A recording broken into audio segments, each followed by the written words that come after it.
to me, I'm with the Arabs, but I have the ability to understand what the West is thinking and why it is doing what it's doing, as well as, I hope, some understanding after 35 years, almost to the day, of deep involvement in Arab issues. In the last show, which I hope you watched, I dealt with the Arab Revolution, looking at that revolution as it was unfolding, that process which is underway, and which, as I described it, like the process of labor in giving birth to a baby. Once begun, it cannot be reversed. It can, of course, lead to a still birth, as well as a live and healthy birth.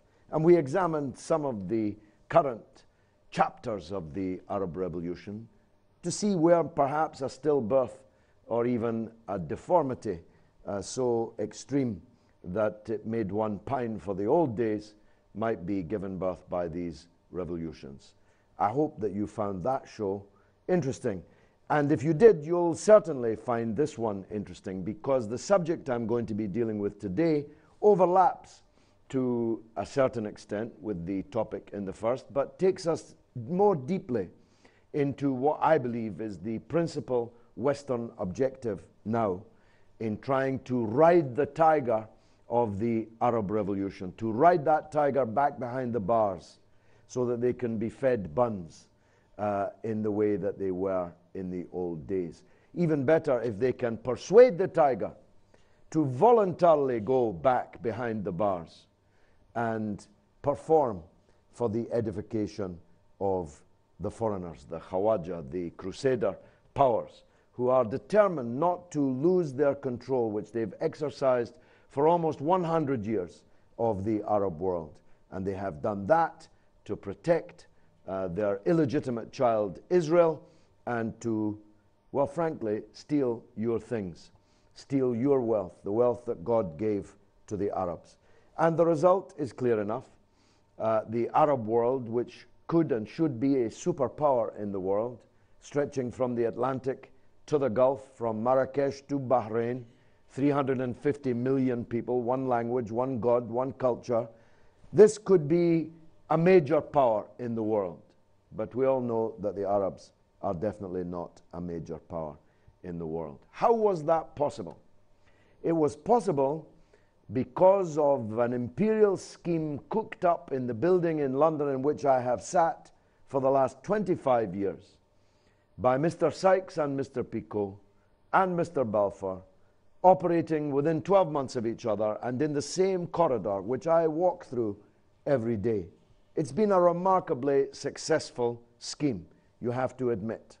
Few, if any, such imperial schemes have lasted so long and have been absorbed and co-opted even by the victims of that policy, so that the biggest defenders of Sykes and Picot are the Arabs themselves, who were, of course, its intended and actual victims. Now, Sykes-Picot, the division of the Arab world into largely artificial states with rulers plucked from amongst the favorite circle of the colonial powers who were doing the drawing, doing the draftsmanship, inventing the countries, that they would rule their countries, as it were, on behalf of the imperial powers.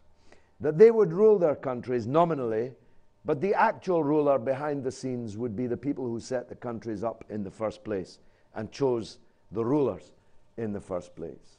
So that, for example, in parts of the Gulf where God gave undreamt of riches, riches beyond the avarice of Croesus himself, of oil and gas, and undreamt of trillions and trillions of dollars of wealth, that wealth has been spent and invested in the Western countries rather than in the Arab countries and amongst the Arab population, still less the wider Muslim population, most of which continues to live in desperate poverty. That system began to break down when the dictatorships began to look more and more precarious and when some of them began to fall, though not all have fallen, at least at the time of this recording. They are all in danger of falling. So the imperial project had to find a new footing, had to find a new way of riding this tiger, of persuading this tiger back into the zoo. And I believe that what I call the Sykes-Picot 2, I wasn't the first to call it that, Mr. Heikel in Egypt was the first to call it that. The Sykes-Picot 2 is an attempt to find a new way, a different way of dividing the Arabs so that the same project can continue into the 21st century, and maybe if they're lucky, that one will last 100 years too. And to continue the zoological metaphor, the elephant in the corner of the room, which I haven't yet mentioned, is sectarianism. The division of the Arabs, not this time between fake states, but the division of the Arabs into confessional, sectarian difference, which can become so profound if acted upon that it acts as a means of turning the Muslims against each other, of fighting even each other, of vying with each other to ally themselves with the Western countries that have come up with this plan. And I've got to tell you, the melancholy truth is that it's already beginning to look like the Arabs will fall for Sykes-Picot 2, just as so many of them did fall for Sykes-Picot 1. And if I'm right in that fear, then the Arabs will have no better a century in the 21st than they had in the 20th century. So it's part of my mission in life is to beg the Arab street not to be fooled again. You know, George Bush famously said, though he missaid it, if you've seen Fahrenheit 9/11, fool me once, shame on you. Fool me twice, shame on me. And that's how I feel about this, ladies and gentlemen. If they fool you for a second time, shame not on us, but on you. How are they achieving this? First of all, by completely exaggerating the importance of the differences between Sunni and Shiite Muslims, which are pre-existing, no doubt, which are ancient and historic, no doubt, which are serious at times, no doubt, theological, cultural differences, but not nearly as great as the differences between, say, the Arabs as a whole and Israel, or the Arabs as a whole and the imperial powers that are stealing the wealth of all the Arabs, whether they're Sunni or Shia. These differences which exist are being exacerbated deliberately, are being worked on by men who don't even know the difference between Sunni and Shia, would struggle even to find a dictionary definition for that difference. But what they know is if they support the Shiites here, they can achieve their goals and objectives, and if they support the Sunnis here, they can achieve their goals and objectives, and even better, they can make the Sunnis in this country feel that the Shiites in that country and vice versa are their enemies. Then eureka, you've done it again. As long as the Muslims are fighting each other, hating each other, fearing each other, they won't notice that their wealth is being stolen from underneath their noses, that their countries are being occupied, that foreign armies are literally present in their capital cities. Jerusalem is in the hands of a foreign army. The Arabs are doing nothing about it. And they'll never do anything about it if you keep them busy on a sectarian basis. And of course, it's not just existing differences amongst the Muslims that they are working on. In Egypt, we're told, though anyone who's ever been in Cairo and sees the mosques and the churches cheek by jowl next door to each other, or who goes into a shop, says Salamu Alaikum, is answered Alaikum Salam by a Christian shopkeeper, would necessarily believe it. We're told that Egypt is fundamentally divided between Christians and Muslims. Neither should you fall for the canard that the West has a preference of one kind of Muslim over another. They couldn't give a damn. They were happy to support the Shiite government of al-Maliki in Iraq, even where that Shiite government was hated by the Sunni minority in the country. Equally, they'll support Sunni jihadists and encourage them in their quest to overthrow this or that regime on the basis that it is somehow heretic, somehow Shiite or Alawiyin or whatever. A brazen example of this is in Bahrain, the revolution nobody talks about, where the existence of a majority Shiite population is held by many Sunnis in the streets as well as in the government headquarters as a reason not to support the Bahraini revolution, as a reason to wish the defeat of the Bahraini revolution, because what would it produce? It would produce a Shiite government. Well, no, if the revolution succeeded and we had one man, one woman, one vote in Bahrain, we'd have a government of the people's choosing, which is what we're after everywhere, isn't it? But when did you last see the Bahraini revolution on most of the Arab satellite channels, including those satellite channels that now carry virtually nothing except the Syrian revolution and the response, the reaction to that Syrian revolution?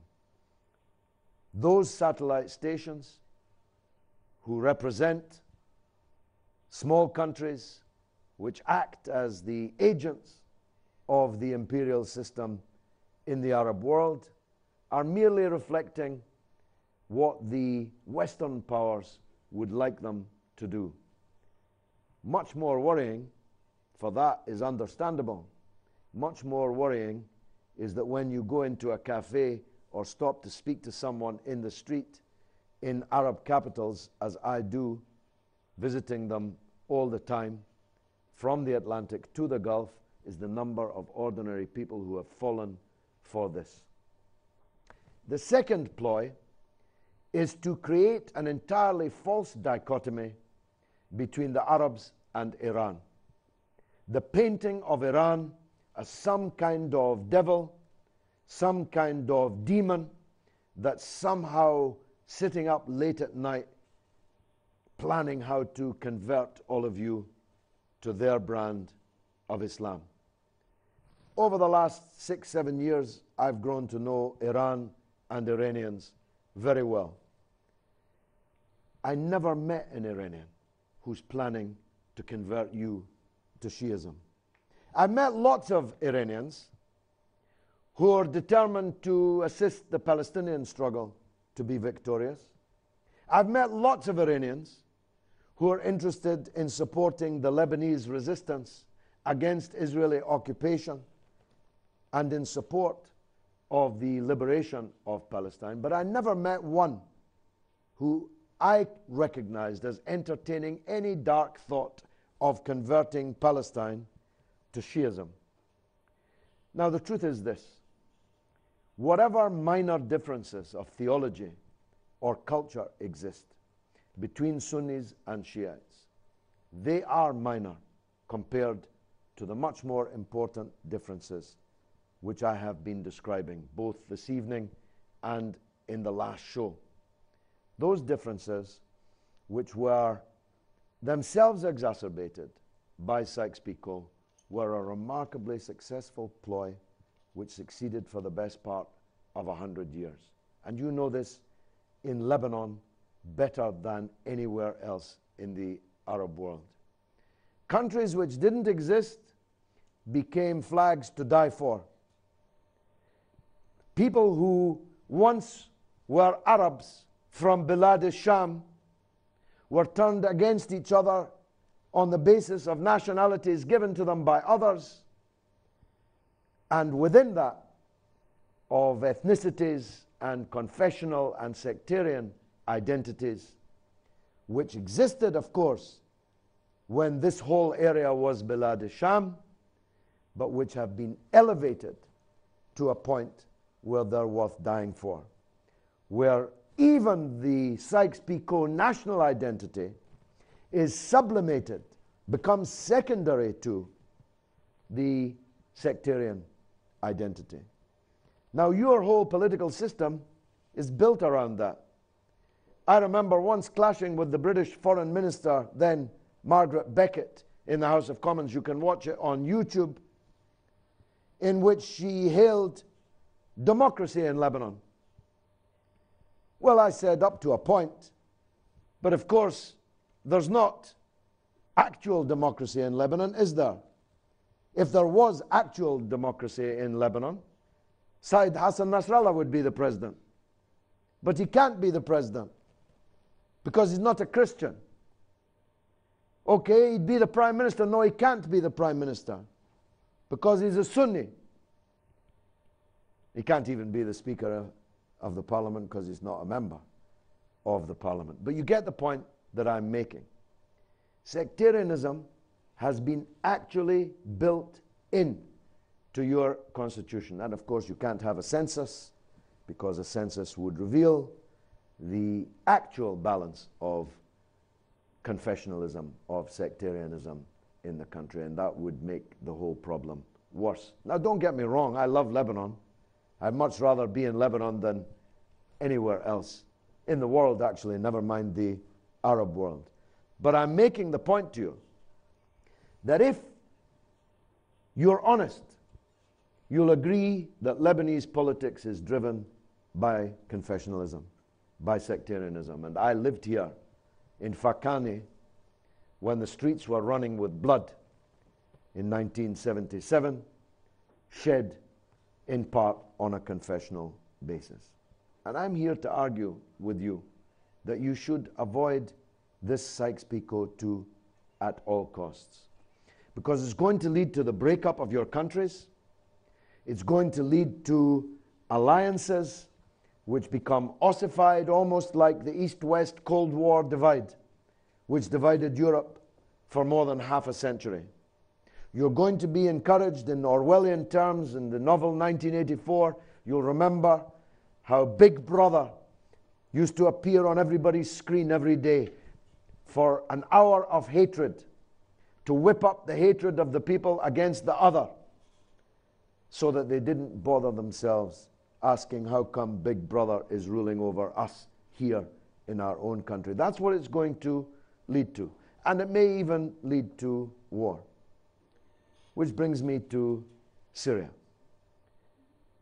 In my last show, you will have seen a very large number of people in the audience had become fixated upon the civil conflict in Syria, to the point that they were absolutely blinded to the blindingly obvious.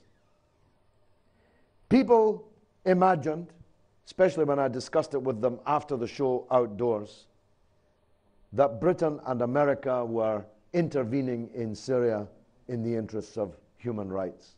How could that possibly be? Britain and America are the biggest supporters of dictatorship in the Arab world before and now. Some people thought that the reason for the enmity towards Syria was because it had one family rule. Well, every single member of the Kuwaiti cabinet has the same name. Every ruler in the history of Saudi Arabia comes from the same family. So it really can't be that, can it? It can't be because you have a minority religious sect which contains much of the power or holds most of the power in Syria, can it? Because we are arming the dictatorship in Bahrain, where a tiny minority religious sect holds almost all of the power. It can't be, can it, for any of those reasons. The real reasons are that they want to bring down the Syrian regime because that regime doesn't follow their orders, won't surrender to Israel, won't kick out the Palestinian resistance from Damascus, won't end its relationship with the Lebanese national resistance, which remains the only Arab army ever to defeat Israel in military conflict, a victory which it could not have won but for that strategic alliance that it had with Damascus.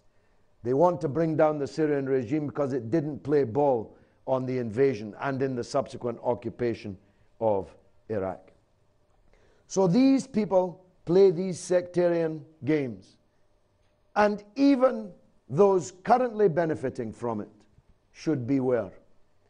People in the House of Commons who don't know where Saudi Arabia is on the map have approached me over the last year or so, and especially in the last few weeks, asking about the Hijaz and Najd.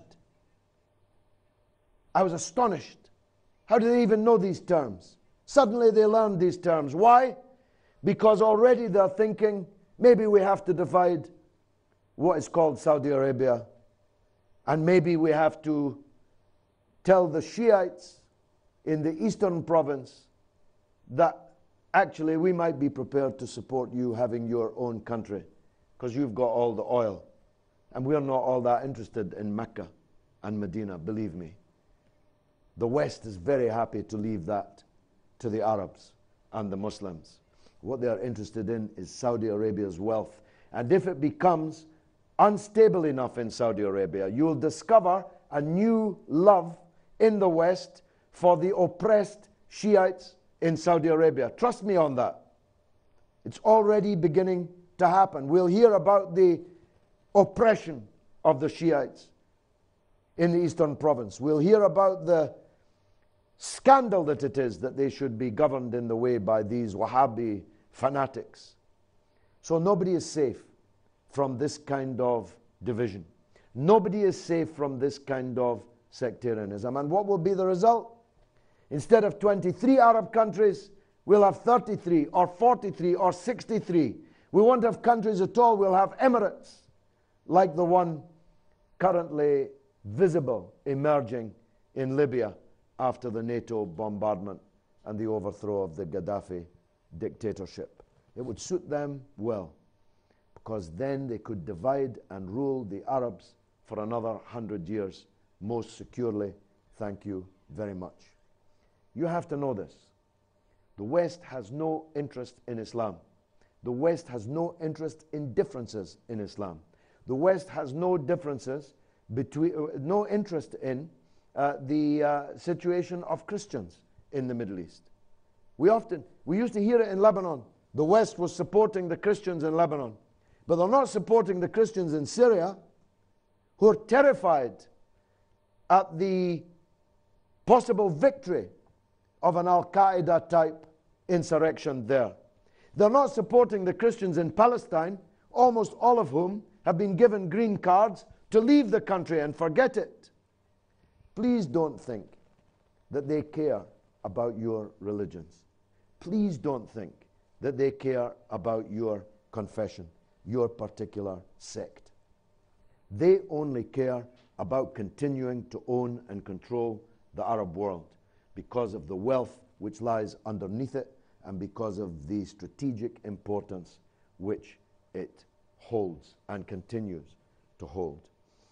That's my case. I realize it's controversial, and I'm sure there's going to be lots of questions which I hope I can answer.